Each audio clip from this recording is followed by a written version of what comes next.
July 25th, 1944. Saint-Lô, Normandy, France. Oberfeldwebel Hans Becker, Panzer Division, crouches behind the shattered remains of a stone wall, watching American armor advance through the bocage. Becker is 31 years old, from Cologne, veteran of Poland, France, Russia, North Africa. He has fought tanks for 5 years, destroyed dozens, and he knows how to kill them. The Sherman tanks approaching his position are inferior to his Panther. Thinner armor, weaker gun, poor cross-country mobility in this terrain. Becker's company destroyed 11 Shermans yesterday, engaged American tank column in perfect ambush position, knocked out every third tank in the formation before Americans withdrew. Textbook defensive engagement, high kill ratio, minimal German losses, and Becker expected the Americans to need days, maybe weeks to recover. To replace those 11 tanks, to reorganize shattered units, to restore combat effectiveness, because that is how armored warfare works. Tanks are complex machines, expensive, time-consuming to build, difficult to replace. Losing 11 tanks means a battalion is combat ineffective until replacements arrive from Germany. Months, typically, sometimes longer. But the Americans are attacking again. Today, less than 24 hours after yesterday's battle, and Becker counts tanks through his binoculars. 12, 13, 14, 15 Shermans advancing in line. More than they lost yesterday. The same unit, same tactical markings, same division insignia, and Becker understands nothing. How do they have more tanks today than yesterday? We destroyed 11. They should have fewer, not more. His company commander, Hauptmann Pfeiffer, radios the battalion, reports enemy armor strength, and receives response that makes no sense. American armor always has replacements. They replace losses overnight, sometimes within hours. We destroy 10, 15 arrive. We destroy 20, 30 arrive. There is no attrition, no wearing down, no depleting their strength. They have unlimited tanks. This is impossible. Becker knows it is impossible. Germany's entire tank production is perhaps 1,000 monthly. America cannot be producing more, cannot be replacing battlefield losses faster than Germany can inflict them. The mathematics do not work. Yet the evidence advances toward his position. 15 Sherman tanks, where yesterday there were 4 remaining after the ambush. And Becker realizes something that will haunt him until capture 6 weeks later. Germany is not fighting an army. Germany is fighting a factory. And factories do not care about casualties. Factories replace losses automatically, endlessly, until the enemy breaks or surrenders. And Germany, grinding toward collapse under weight of Soviet offensive in East and Allied advance in West, will break first. Because the Americans have tanks to waste, Germany does not. This experience, repeated across every front where German forces faced American armor, represents the strategic reality that doomed Germany. Not through superior American tactics, not through better American equipment, through industrial production so overwhelming that battlefield losses became irrelevant. American tank losses were replaced faster than German forces could destroy them, creating mathematical impossibility where winning every tactical engagement still resulted in strategic defeat. This is the story of the M4 Sherman tank, the most produced American tank of World War II, over 49,000 built, and how that production number, achieved through automobile industry manufacturing techniques, created battlefield conditions German tactical doctrine could not counter.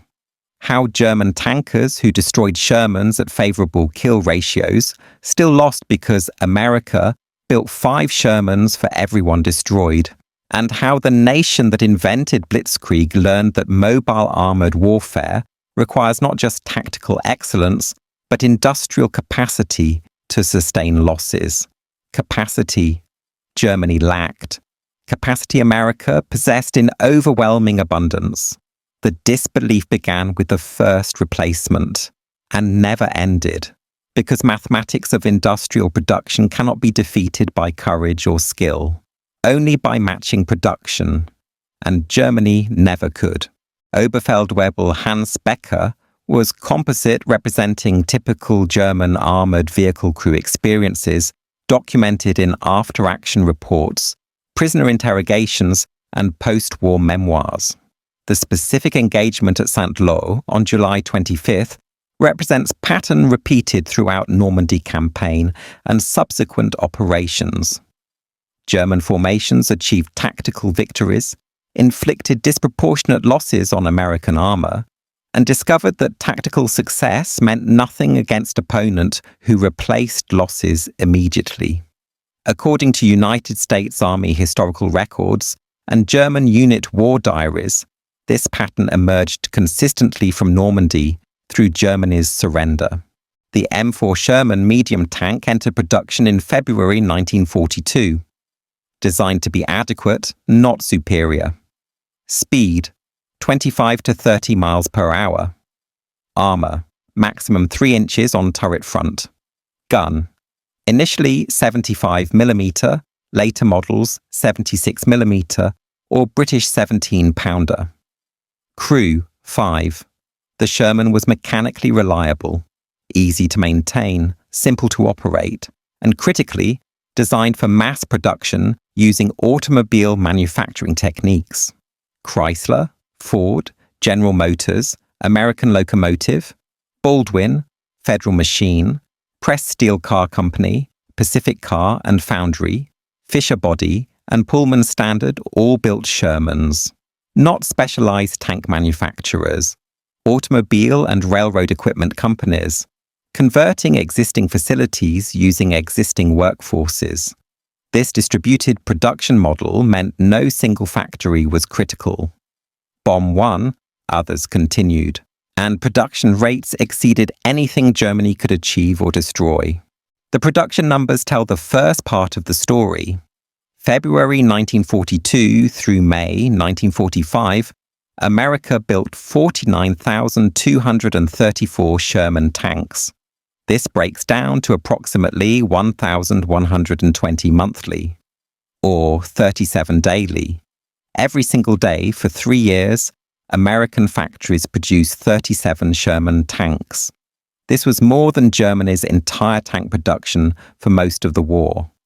Germany built approximately 27,000 tanks total, all types, entire war. America built 49,000 of one tank model. The disparity was so vast that American planners could accept loss rates that would cripple German operations.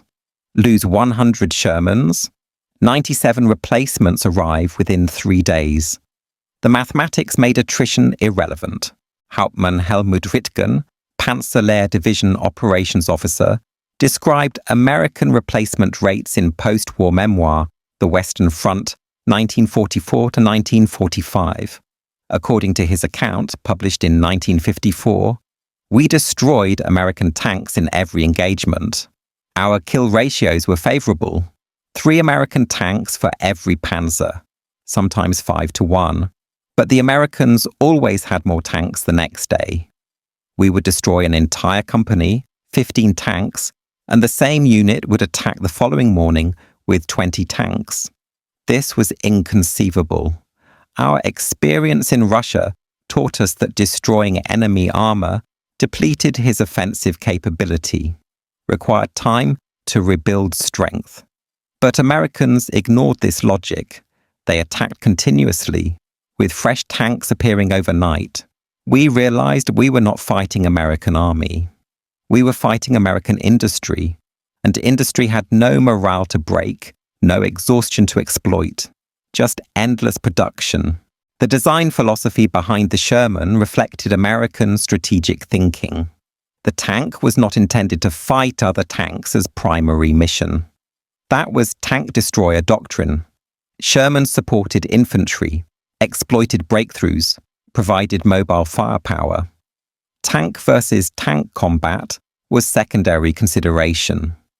This meant Sherman was optimized for reliability, maintainability, and producibility over armor protection or gunpowder. German tanks, particularly Panthers and Tigers, were optimized for tank combat, superior armor, powerful guns, but complex, expensive, slow to produce. Germany built 6,000 Panthers, 1,300 Tigers entire war. America built 49,000 Shermans. When Panthers faced Shermans, individual engagements favored Germans, but campaign-level mathematics favored Americans, because losing one Panther meant unit effectiveness reduced by one tank for weeks or months. Losing 5 Shermans meant unit effectiveness reduced for approximately 2 days. The replacement system delivering Shermans to combat units operated with efficiency unprecedented in military history. Tanks shipped from factories to ports, loaded on Liberty ships, transported to Britain, then France after D-Day, unloaded at port facilities, driven or transported by rail to replacement depots, prepared for issue, delivered to requesting units. The entire process, factory to front line, averaged 6 weeks.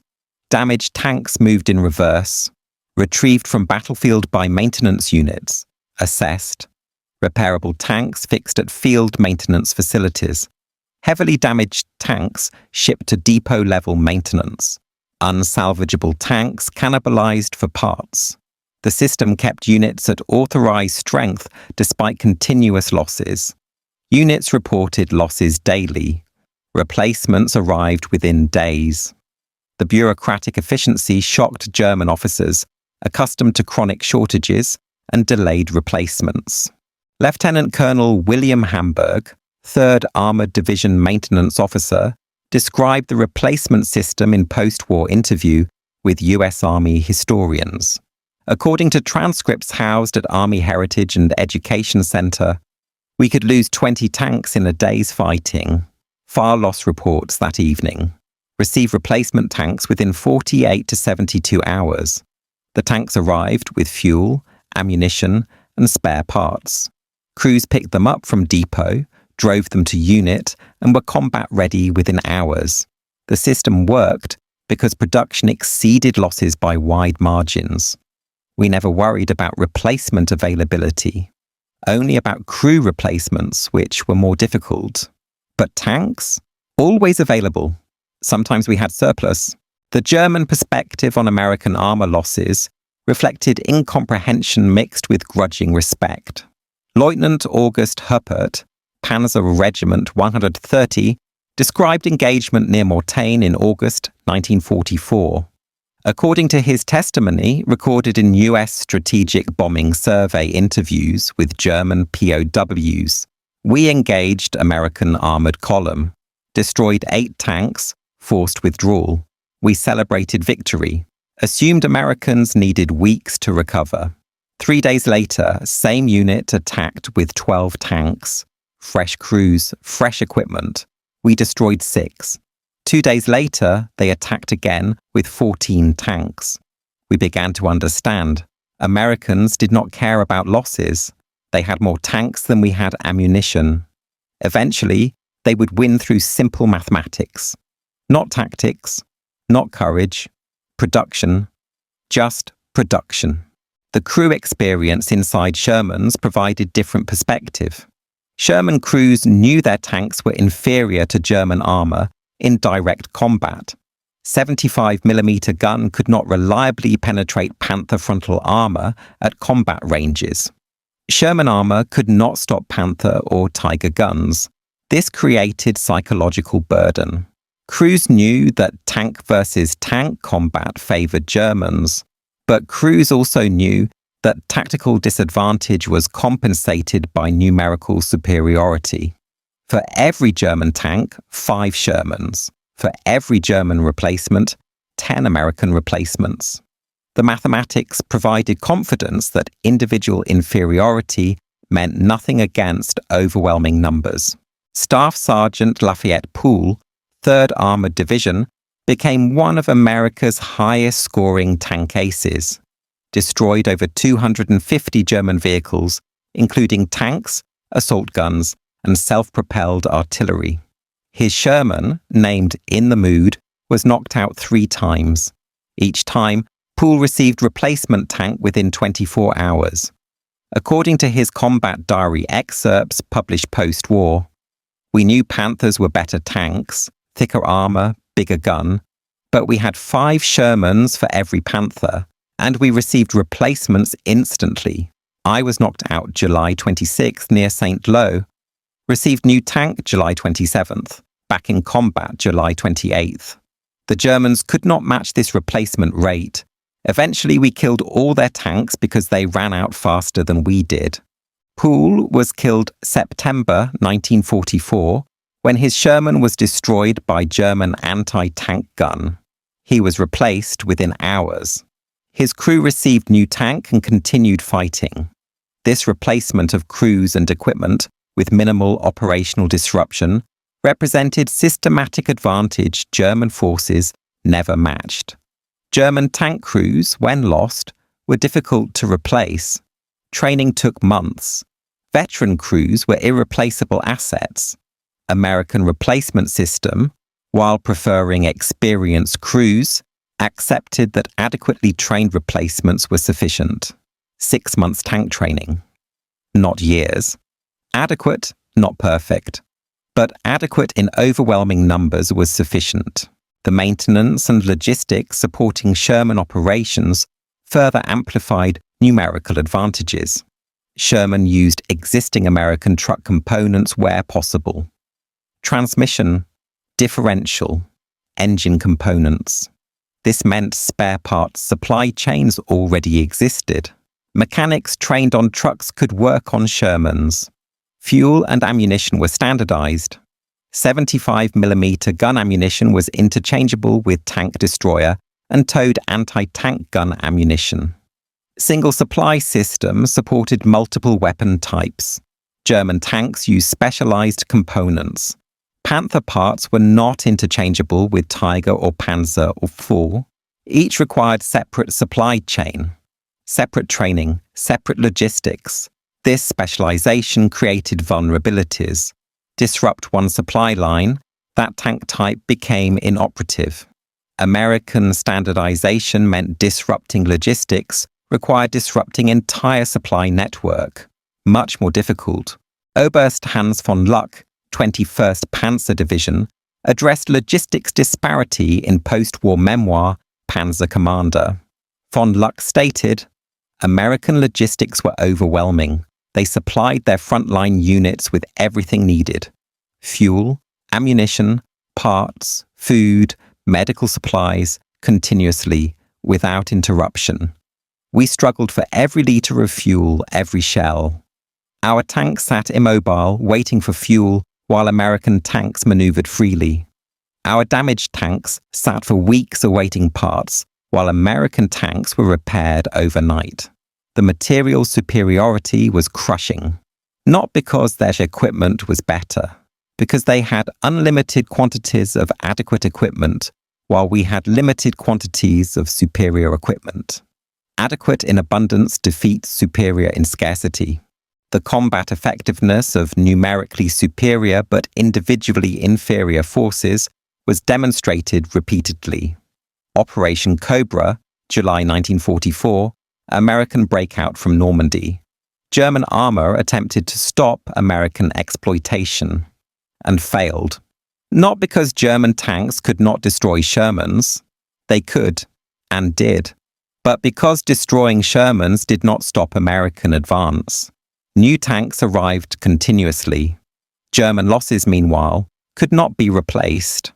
Panzer Lehr Division entered Normandy campaign with approximately 183 tanks. By August 1st, division had fewer than 30 operational tanks. Not all destroyed in combat, many broken down, awaiting parts, abandoned due to fuel shortages. But effectively, division was combat ineffective, unable to conduct armoured operations. Yet American divisions facing Panzerlehr maintained near full strength throughout, despite higher absolute losses.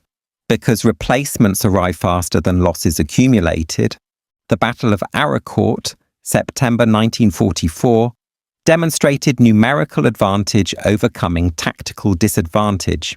German 5th Panzer Army, including multiple Panther battalions, attacked US 4th Armored Division.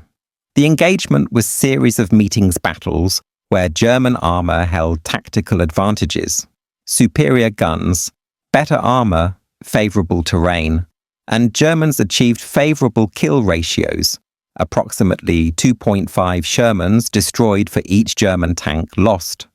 But 4th Armoured had 300 Shermans at battle start, received 120 replacements during battle, lost approximately 200, still finished battle with more operational tanks than at start. German forces had approximately 180 tanks at battle start, lost approximately 80, received fewer than 20 replacements, finished battle with 120 tanks, and were forced to withdraw due to unsustainable losses. The paradox was complete. Germans won tactically, Americans won strategically, through replacement mathematics that made tactical victories meaningless.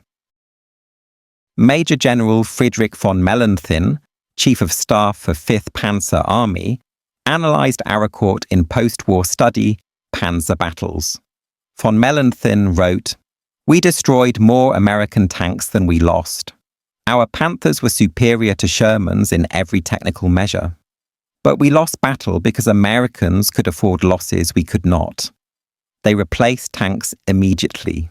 We could not replace at all. By battle's end, we withdrew with depleted formations while Americans maintained strength. This pattern repeated throughout Western campaign. We won tactical engagements, lost strategic campaign. Industrial capacity determined outcome more than battlefield performance. The production facilities building Shermans operated at scales German industry never approached. Chrysler Tank Arsenal, Detroit, Michigan, was largest tank factory in world, employed 30,000 workers at peak, produced approximately 25,000 tanks during war, approximately 700 monthly at peak. One factory produced more tanks than Germany's entire monthly production most of war. And Chrysler was one of 11 primary Sherman manufacturers.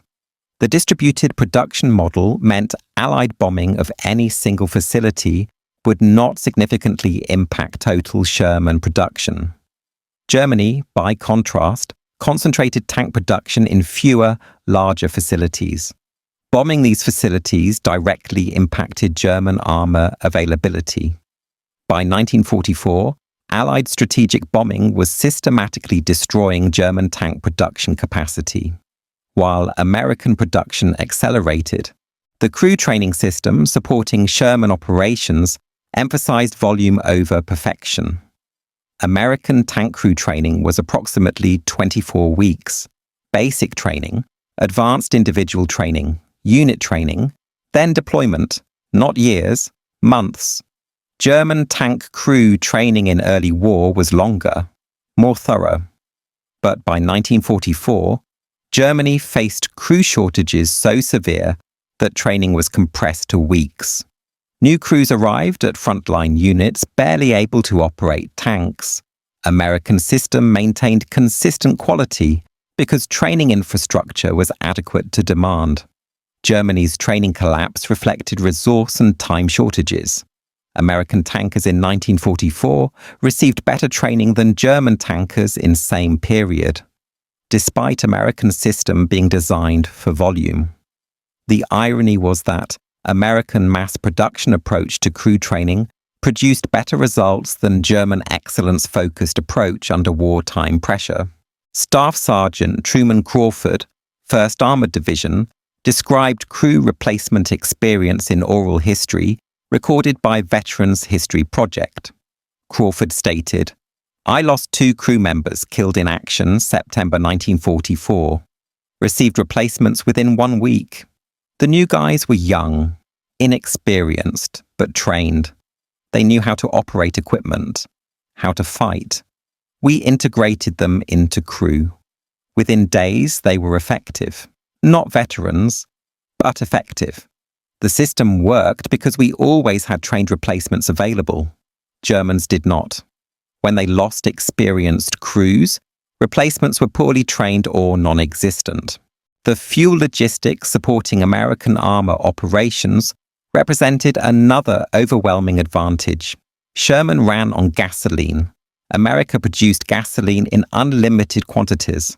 Supply system delivered fuel continuously to frontline units. German tanks, particularly Panthers and Tigers, required a high-quality gasoline to prevent engine damage. Germany faced chronic fuel shortages from 1943 onward. Strategic bombing of synthetic fuel plants, loss of Romanian oil fields, submarine warfare preventing imports, combined to create a situation where German tanks sat immobile, awaiting fuel, while American tanks maneuvered freely. This mobility advantage, derived from logistics rather than vehicle performance, was decisive in campaign-level operations. General Major Otto Elfelt, Der Korps commander in Normandy, addressed fuel shortages in post-war testimony. According to transcripts from U.S. Army interrogations housed at National Archives, "We had tanks, we had trained crews, but we lacked fuel to move them effectively. American armor could maneuver extensively because their fuel supply was unlimited. We rationed every liter. This meant Americans could attempt multiple approaches, probe defenses, exploit weaknesses. We had to conserve fuel for critical moments, but every moment became critical, and we never had enough fuel. The material imbalance was not just in tanks, it was in everything supporting tanks: fuel, ammunition, parts, food, everything. The ammunition supply disparity was equally significant. Sherman's 75mm gun fired ammunition produced by multiple manufacturers, standardized, interchangeable, available in vast quantities. German ammunition production was constrained by factory capacity and Allied bombing. By late 1944, German units faced ammunition rationing, limited rounds per engagement, prioritizing shots, conserving ammunition for critical targets. American units had no such constraints. Fire until target is destroyed. Ammunition will be resupplied. This freedom to expend ammunition created tactical flexibility. German forces lacked suppressive fire, reconnaissance by fire, saturation of suspected enemy positions, all require ammunition abundance, which America had. Germany did not. The replacement of complete tanks versus repair of damaged tanks represented another systematic advantage. American doctrine was that heavily damaged tanks were not worth field repair. Evaluate damage. If repairs require more than 48 hours at field maintenance level, evacuate to depot or replace entirely. This seemed wasteful, but it maintained unit readiness. Crews received functional tanks quickly rather than waiting days or weeks for repairs. Damaged tanks were repaired at depot level or cannibalized for parts. German doctrine emphasized repairing every tank because replacements were scarce. This meant units operated below strength while waiting for repairs, and repair facilities were overwhelmed, creating backlog of damaged armor that was never made operational. Technical Sergeant Ernest Roberts, 3rd Armored Division Maintenance, described replacement philosophy in post-war interview. "We evaluated knocked-out Shermans quickly. Can we fix it in 2 days? Yes. Fix it? No. Request replacement. The replacement arrived before we finished evaluating the damage. Crew got new tank immediately. Damaged tank was either repaired when time allowed or scrapped. The Germans could not do this. Every tank was precious to them. They tried to repair everything, which meant nothing got repaired quickly. Our approach seemed wasteful, but it kept combat units at strength. That was more important than saving specific tanks. The Battle of the Bulge, December 1944, through January 1945, demonstrated replacement mathematics at largest scale. Germany committed its final armoured reserves. Over 400 tanks and assault guns. Initial attacks achieved surprise and significant penetration. American armour losses were severe. Over 700 tanks destroyed or captured. German losses were approximately 600 tanks. But by late January, American armoured units were at near full strength. Replacements had arrived. German armoured forces were destroyed. No replacements existed. The offensive, Germany's final attempt at strategic success in West, failed partly through tactical errors, but primarily through attrition Germany could not sustain. America replaced 700 tanks in 3 weeks. Germany could not replace 600 in 3 months.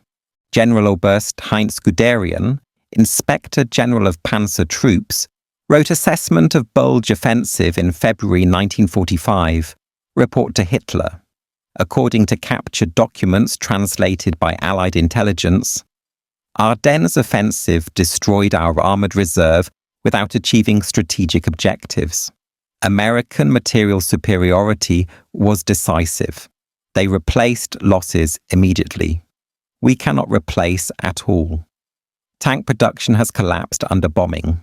Remaining production is inadequate to maintain existing units at strength. Meanwhile, Americans field fresh divisions with full equipment. The material imbalance has become absolute. Continuing war guarantees complete destruction of remaining forces. The final months of war saw German armoured formations operating at fractions of authorised strength. Units designated as panzer divisions had perhaps 20 to 30 operational tanks. Some had fewer than 10. Maintenance facilities lacked parts. Fuel was rationed to critical operations only. Trained crews were dead or captured. Replacements were barely trained teenagers. Meanwhile, American armoured divisions maintained 80 to 90% strength. Fresh tanks, adequate crews, unlimited fuel and ammunition. The combat effectiveness disparity was total. German armoured forces, which had pioneered blitzkrieg and dominated early war, were by 1945 barely functional. Not through lack of courage or skill, through industrial exhaustion, fighting enemy whose production made losses irrelevant. Oberfeldwebel Hans Becker, the composite tanker who opened this account, was captured near Aachen in September 1944. His testimony, recorded in prisoner interrogation reports, included assessment of American armour. We destroyed their tanks easily. Our Panthers were superior, but they always had more tanks the next day. We could not understand how they replaced losses so quickly. Then we learned they were building over 1,000 tanks monthly. Our entire army received perhaps 500 tanks monthly total, all types. The Americans had more Shermans than we had all tanks combined, and they built them faster than we could destroy them. This was not warfare, this was mathematics, and mathematics said we would lose, not might lose, would lose, with certainty. The strategic lesson of Sherman production and replacement was that modern industrial warfare rewards production capacity over individual unit quality. Superior equipment matters only if available in adequate quantities. Germany built better tanks, more heavily armoured, better armed, but built too few to matter strategically. America built adequate tanks, not the best, but good enough, and built so many that tactical losses became irrelevant. The 49,000 Shermans produced exceeded all German tank production by 78%. This production margin meant America could lose every engagement and still win through attrition.